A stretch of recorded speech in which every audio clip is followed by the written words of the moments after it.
This is SSPTV News, brought to you by Samsung Productions and the Hazleton Standard Speaker. Learning to understand each other, minority teens and local police meet up at the Hazleton 1 Community Center. Welcome friends and family. Hi Mom. Thank you for watching SSPTV News, your place for 24 hours of your hometown news and information. My name is Ken Karen. These are your headlines from SSPTV and the Hazleton Standard Speaker. The program is called Luzerne County Disproportionate Minority Contact, or DMC. Its purpose is to ensure equal and fair treatment for every youth in the juvenile justice system, regardless of race and ethnicity. To help accomplish that goal, DMC hosted a youth and law enforcement forum today at the Hazleton 1 Community Center. 30 representatives from the law enforcement community met with 30 youth representatives to talk candidly and gain unity through understanding. Luzerne County Probation had the opportunity to write for a grant that provided us some contact with the DMC Youth Law Enforcement Corporation. They have written a curriculum whereby it takes you through the 4 modules. And what we found was that the numbers of disproportionate contacts with youth of color and law enforcement was higher in terms of black youth, 3 times more interactions with police than their white counterpart, Hispanic youth 1.5 more times than their white counterpart. And typically that interaction could lead to arrest if the situation gets volatile. So our hope is that through understanding we can reduce that disproportionality with the hopes that, again, everybody goes home safe at night. It's important to communicate. We don't understand what their issues are with law enforcement if we don't know or be able to come to the table with them and listen to what they are. And maybe they don't understand the training that we receive and why we ask certain things like take your hands out of your pockets and things like that, because they're safety concerns for us. That's what we're trained to be. So anytime you have the ability to come to the table with youth and the community to find out what maybe situations are driving a wedge between us, to be able to fix them, it's always a positive outcome. You were telling me things have changed from when, we were kids until now, so it's a whole different world. Well, absolutely. I mean, these young people today, they're not doing any things different than we did in reference to sneaking around and maybe disobeying our parents for certain things. But I think it's magnitude with the fact that they're more technological savvy. I mean, they get their news from social media. Like I said, I'd be interested to see how many young people in there actually sat down and saw a news station at 6 o'clock and listened to the news. So they get everything they get off the internet, and they believe it to be true. And that's maybe some of the issue you get with the social media. They may see an image of a bad police officer that they see 3 seconds of, and then they get frustrated when the officer is let go, because in court, we get to see the full video. So we have to understand a lot of their information that they see and perceive of us comes from what they see in social media, and we need to do a better job when we present ourselves in the public. So if we're going to be on social media, we present that positive image to them. I'm hoping that we see each other as people, and I don't see them as a badge, and they don't see me as thug. So I just hope that it's just going to bring together the community and bring unity to us. Trooper Peters said that a lot of the students these days get a lot of their information from social media. What role do you think that plays in all of this? It plays a really big role, considering that all teenagers, all kids, if you have a phone, you're on it 24/7. We live in the information generation, so and unfortunately, we too, like as teenagers, are portrayed negatively. And I think definitely that police officers are portrayed negatively too, and that, provides a stepping stone for us to have the stereotype of all cops are bad cops. So, and just like they have the stereotype of, teenagers are rowdy or thugs, which is, untrue. Have you taken the information from the first forum to your friends? Like, have you told them what happened? Yeah, of course. My friends are actually in there now. I think they're enjoying themselves, hopefully. I think that my friends from the first forum actually built a relationship with a cop, and they were really excited to see him, and he was excited to see them, and they remembered each other. And so that excitement and that, familiarity is, seen on the street in the community. So I think that's what makes me enjoy this program even more, is that you get to build relationships with cops, like friendships. DMC hopes to continue the forums each year in an effort to promote more respect and safer interactions between youth and law enforcement. An investigation is underway into the death of a Butler Township woman. Butler Township police were contacted by staff at Lehigh Valley Hospital in Hazleton after an assault victim arrived at their facility by ambulance on Saturday morning. Police say that 44-year-old Jennifer Lynn Nicole of Drums had a fractured femur and was in critical condition. She died the next day at Lehigh Valley Hospital Cedar Crest. After an initial investigation, police took 58-year-old Barry Morgan Thomas of the same address in Drums into custody. He was charged with aggravated assault, recklessly endangering another person, simple assault, and harassment. Thomas was arraigned before District Judge Daniel O'Donnell and taken to the Luzerne County Prison, unable to post $1 million bail. Butler Township Police are continuing the investigation into Nicole's death. They are being assisted by Luzerne County DA's office, the State Police Forensic Service Unit, and the Lehigh County Coroner's Office. Help is needed to bring the J.W. Cooper Community Center to life in Shenandoah. The Community Center Board is looking for people who are talented in gardening, maintenance, accounting, janitorial services, and fundraising to help them out. If you're interested, a meeting will take place on March 8th at 6:30 p.m. at the Schuylkill Historical Fire Museum at 105 South Jardin Street. If you are on the fence about this, maybe this will help. There will be refreshments. They may also add more committee and board members at the meeting. For information, email jwcoopercenter@gmail.com. Today is the last day to enter to win a pair of tickets to the Philadelphia Flower Show. SSPTV's The Girls will pick the winner tomorrow. Go to facebook.com/thegirls.ssptv for the details and post your favorite flower in the comment section. The Flower Show opens on Saturday and the girls will be taping an episode there, so don't miss it. And tonight we have a shout out for Megan Dever, who is one of our SSP TV News fans on Facebook. Thank you to Megan for the support. And don't forget to like SSP TV's Facebook page for your chance at an SSP TV News shout out. Well, coming up on SSP TV News, Kent Jackson from the Standard Speaker makes the great outdoors even greater with his weekly segment. Greater, not more great, right? And in sports, we learn the joys of road trips for high school sports teams from some Hazleton area high school bowlers.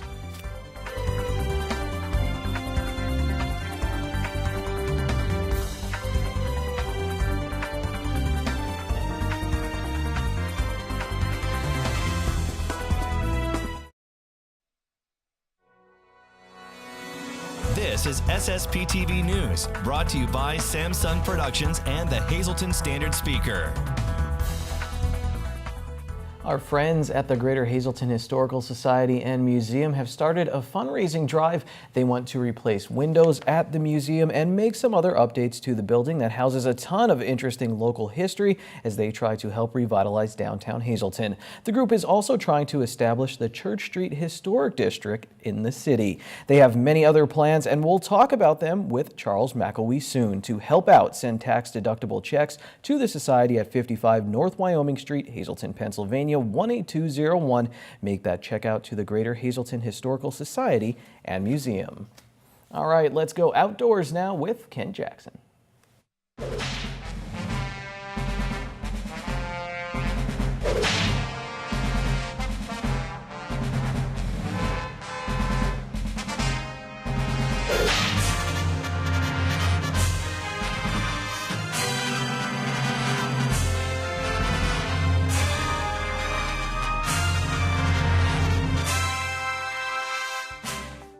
Now that ospreys once again live in Pennsylvania, a Boy Scout is building places for them to nest.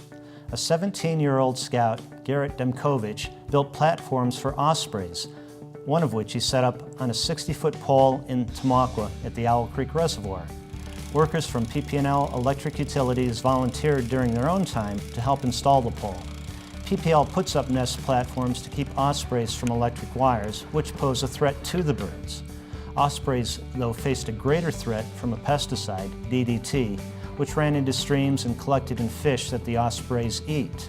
The birds are strong enough to swoop feet first into the water and fly away with the fish in their talons. But DDT weakened their eggshells, which broke before hatching across North America.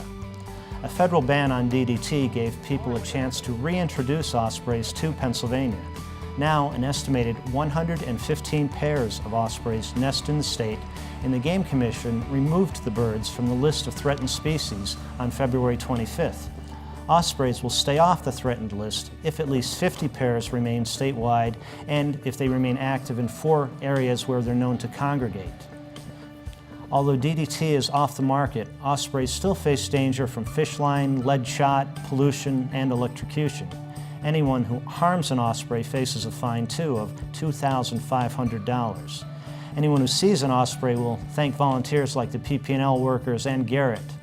95% of ospreys in Pennsylvania nest on artificial platforms. An osprey that I saw last summer at Lackawanna Sanctuary in the Poconos flew to and from a platform installed by Boy Scouts.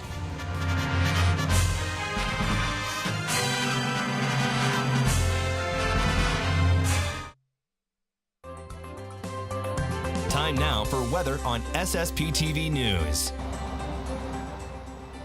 That's my church, y'all. MPB on Cybert Street in the city on a misty, rainy day. Here's a local weather forecast from the National Weather Service. 80% chance of showers tonight. We'll have a low of 43 degrees, wind gusts as high as 25 miles per hour. Wednesday, a 30% chance of showers mainly before 3 p.m. It will be mostly sunny and we'll get up to 52 degrees, but it will be windy with wind gusts as high as 31 miles per hour. At night, we're down to 31 degrees under partly cloudy skies. Thursday, mostly sunny with a high near 45 degrees. Thursday night it gets cooler. We're down to 24 degrees with a 40% chance of snow. It will be cloudy. Friday, 40% chance of snow, mostly cloudy with a high of only 35 degrees. Friday night, much colder, partly cloudy with a low of 13. Saturday, mostly sunny, high of 27. And then Saturday night, mostly cloudy, low of 15 degrees. There is going to be a free event here at Edgewood by Sand Springs, and it is for those brides-to-be and their family and friends. And we're back here with Samantha Perkowski, and we're talking about a huge open house that's coming up in April. Yes, we are so excited. This is our first annual open house. So this is really a kickoff to the new year and a kickoff to our brand new venue as well. So we are inviting future brides, our already booked brides. We're inviting the public here as well. You don't even necessarily need to be a bride, so you can be someone who is looking to plan any sort of special event, and we would love to have you come and see our open house, what we do have to offer, and meet some of our preferred vendors as well. Because a lot has changed here since Sand Springs actually took over Edgewood. Yes. It is a renovated, completely renovated facility. You have to step in. You have to come in here by foot to see actually what has transpired over the last couple of months. Now, you have preferred vendors that are going to be at this event. Yes. What does that mean to a bride? So our preferred vendors are all people who have worked with us exclusively in the past. You know, they're extremely professional. They will be here that day to give more information on dates that they have available, the things that they can do for a potential bride or someone looking to do an event. So they're really wonderful people that we do trust and who have worked here on this property in the past. And I will say that Samson Productions, this is the first year that we are actually a preferred vendor, and we're very excited to be a part of this. To offer our, video quality and what we can do for a future bride. But that takes a lot of pressure off the bride, knowing that you have these preferred vendors and you know them and trust them and you trust their work and the quality of their work. Yes, absolutely. So these are all vendors that we are proud to say that we work with, and we can absolutely refer a bride to them and know that they'll be in very good hands. Okay, you're going to get some free hors d'oeuvres. Yes, absolutely. Some free hors d'oeuvres, so it's a great time to come in and get a little taste of our food as well. It's an awesome time also to come and see our smaller azalea room, which we hold smaller events in, of course our ballroom and our beautiful renovated bar as well. And we can certainly see the progress too for our ceremony site, which is really great. We'll be in the midst of doing that as that time comes while the open house is going on. So we're very excited for people to come and see it. Don't be discouraged by the beauty and elegance of Edgewood. It is affordable, and I say that to people who ask me about this venue all the time. Yes, absolutely. It really is, and we have, a package for everyone. And also too, if you're working within a budget, we can certainly customize things for you as well. All right, well, thanks for joining us here on SSPTV News. We'll see you next week.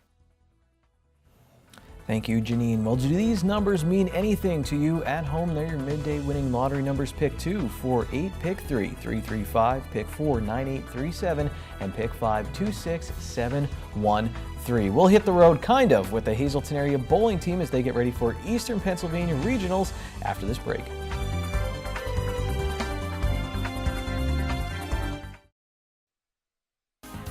Time now for sports on SSPTV News.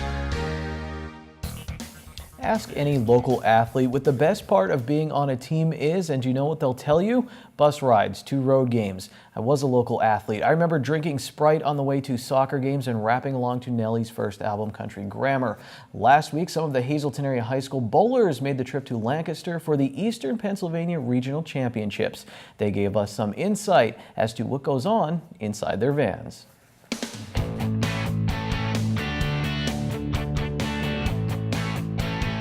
All right, the Hazleton area Cougars getting ready to hit the road. Going to Lancaster, right? Yep. Okay, I'm with Brandon Updike Sr., who's been on the show before. Now, you guys are getting ready for a road trip. This is a bus trip. You've been here before. Who gets control of the radio? Well, normally it's Sean, but when we have majority votes, like last year, we kind of get control of it. We have a little fun with them. Is your musical taste a little bit different than what Sean usually likes to listen to, Coach Sean? Absolutely. He likes to listen to that classical kind of stuff. We're back here with the rock and roll, with the pop and stuff like that, and we annoy him all right down, but we have a good time. Yeah, how much fun is this trip? I know there's a lot at stake. You're a senior, you want to get the states, but how much fun do you guys have? The most important thing to do is just have fun, because you can't really be too serious about everything, because the more you're serious and the more you do that, you try too hard, and then trying makes you not perform like you should, like you've been in practices and stuff like that. So everything based around this trip is just having fun and having a good time. How many bowling balls are in the van right now? One for each of you, or are there more than one for each of you? Well, let's see. I think there's 6 for one, 3 for another, and my mom has all 16 of mine, so. I went for communications. I'll do the math later. And there's some snacks. I saw a lot of snacks being brought on. What are the snacks of choice for the Cougar bowling team? Anything that's finger food that could be eaten with one hand. This is your senior year. Yeah, I was talking with your mom, I believe, and she said, you know, you have college on the horizon. What do you are you enjoying this time of year? How did the season go? Season went pretty good. We lost 2 matches, but what are you going to do? It's the senior year. You go and have fun. You try and do the best you can, and in the end, it doesn't matter whether you win or lose. It's just that you're saying goodbye to the people that you've grown up with in the season. Like the 4 years that I've been here, I've known a lot of people on here. Brandon, good luck. Let's see how the girls are doing in the other van. Now we're in the girls' van with Jenna Raypatch. Is the ride down fun, or is it just kind of like you want to get there? Like, do you enjoy the? A lot of the sports teams always say the rides are the best part of it. The ride is pretty much the best part, but I have to say the girls' van is way better than the guys' van. So we make it a lot of fun back here, blasting music and all that stuff. But how do you know that you're better than the guys' van? I mean, you just hear like rumors, or you just have that confidence? we send Snapchat videos back and forth, and we won. You guys have more fun. What kind of snacks do you have? They didn't really describe what kind of snacks they have. Is it better snack in here too on the van? I would say so. We have some cupcakes, cookies. We were thinking about bringing an ice cream cake, but we thought it would melt. That'd be nice. A nice little touch. I like that. Have you changed this year as a bowler? I mean, have you perfected something else, or how have you been changing every year? If anything, or you just kind of stay consistent? I would say my mental game got stronger throughout the years, but I would definitely say yes, I have improved with not only some things that I've been working on, but also just everything all around to be a better bowler. You guys sing on the way down along with the music, or just kind of chilling? Yeah, we sing. We have some we put in the aux cord, have some fun, yeah. Well, thank you to the Cougars and Lady Cougars for giving us a little preview of what it is like if you were never an athlete, because this is the best part of it.